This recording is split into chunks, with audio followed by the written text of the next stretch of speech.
بسم اللہ الرحمن الرحیم۔ شیخ الحدیث صدر المدرسین حضرت مفتی سعید احمد پالنپوری رحمہ اللہ نے فرمایا، علماء کے پڑھنے میں 3 چیزیں داخل ہیں۔ جو حضرات مدرسے سے فارغ ہو چکے ہیں ان کو بھی آگے پڑھنا چاہیے، خواہ وہ کہیں پڑھاتے ہوں یا نہ پڑھاتے ہوں، پڑھنا جاری رکھنا چاہیے۔ اور ان کے پڑھنے میں 3 چیزیں شامل ہیں۔ اگر یہ 3 چیزیں جمع ہیں تو پڑھنا ہے، ورنہ وقت گزارنا ہے۔ جیسے لوگ بسوں میں، ٹرینوں میں، ہوائی جہازوں میں ناول لے کر بیٹھ جاتے ہیں، ان کو پڑھنے کے بعد کیا ملتا ہے؟ کچھ بھی نہیں، بس وقت کٹ جاتا ہے۔ یہ پڑھنا نہیں، یہ وقت گزارنا ہے۔ پڑھنا اس وقت ہے جب 3 چیزیں جمع ہوں۔ وہ 3 چیزیں کیا ہیں؟ پہلی چیز، صرف کسی کتاب کے متعلقات نہ دیکھیں، بلکہ کتاب جس فن کی ہے وہ پورا فن دیکھیں۔ بہت سی باتیں کتاب کے شروع میں نہیں ہوتی، اس لیے شروع سے کتاب حل نہیں ہوتی۔ اگر ہر کتاب شروع سے حل ہو جاتی تو نئی شرحوں کی کیا ضرورت؟ اور پورا فن دیکھنے کا طریقہ یہ ہے کہ مثال کے طور پر آپ قدوری میں باب و خیال شرط کا مطالعہ کر رہے ہیں۔ یہ باب نیچے بہشتی زیور تک اور اوپر شامی در مختار بدایع تک دیکھ ڈالیں۔ یہ پورا فن دیکھنے کا طریقہ ہے۔ یہ نہیں کہ ایک کتاب لے کر بیٹھ گئے اور آخر تک دیکھ ڈالی، پھر کوئی دوسری کتاب پکڑ لی۔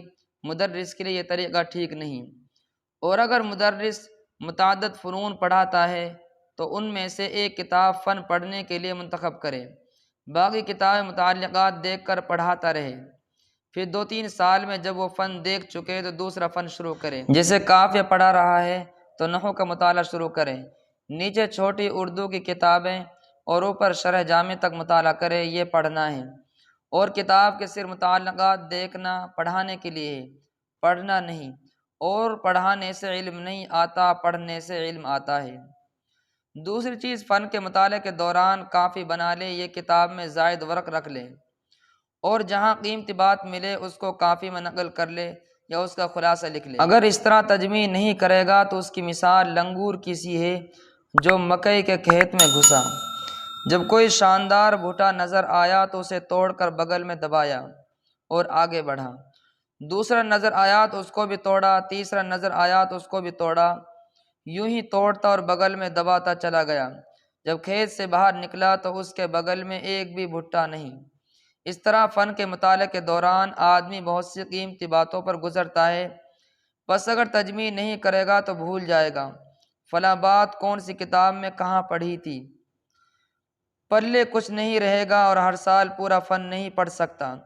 اس لیے اگر آپ نے قیمتی باتیں جمع کر رکھی ہیں تو اگلے سال جب آپ پڑھائیں گے تو وہ تمام باتیں کام آئیں گی۔ غرض اساتذہ کے پڑھنے میں دوسری چیز تجمیع ہے۔ تیسری چیز استنتاج ہے۔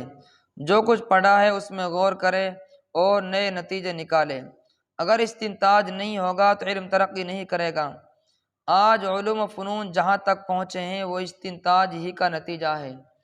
ہر زمانے کے لوگوں نے پچھلوں کے لکھے ہوئے مضامین میں غور کیا اور نئی نئی باتیں نکالی اور فنون کو آگے بڑھایا۔ اگر ہم بھی اپنے پڑھے ہوئے کو سوچیں اور غور و فکر کریں تو نئے نئے نقطے آج بھی نکلیں گے۔ زمانہ باز نہیں ہو گیا۔